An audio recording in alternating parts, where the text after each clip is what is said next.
पूर्ण निर्णय घेतले आहेत, ज्या निर्णयांमुळे प्रचंड मोठा फायदा हा शेतकऱ्यांना होणार आहे।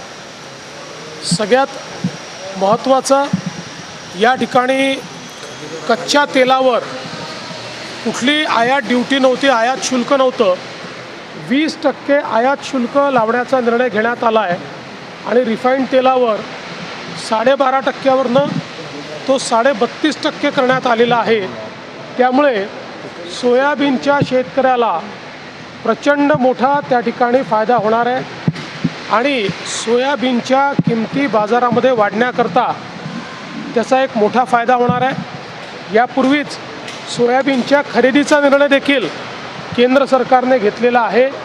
त्यामुळे सोयाबीनचा शेतकरी हा निश्चितपणे त्या ठिकाणी या निर्णयामुळे खूप मोठ्या प्रमाणात लाभान्वित होणार आहे आणि काही प्रमाणात कापसाच्या शेतकऱ्याला देखील या ठिकाणी त्याचा फायदा मिळणार आहे।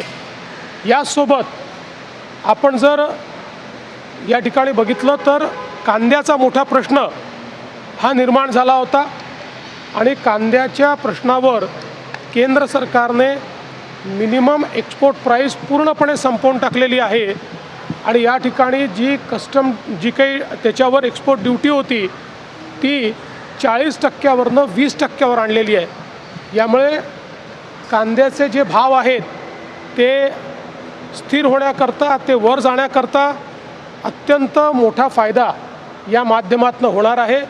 कांद्याच्या शेतकऱ्याकरता खरं म्हणजे खूप महत्त्वपूर्ण या शेतकऱ्यांची मागणी ही आज केंद्र सरकारने त्या ठिकाणी मान्य केलेली आहे आणि म्हणून मी केंद्र सरकारचं मनापासून अभिनंदन करतो। एवढंच नाही तर बासमती राईसच्या एक्सपोर्टवर जी काही ड्युटी होती ती ड्युटी देखील त्या ठिकाणी काढण्यात आलेली आहे।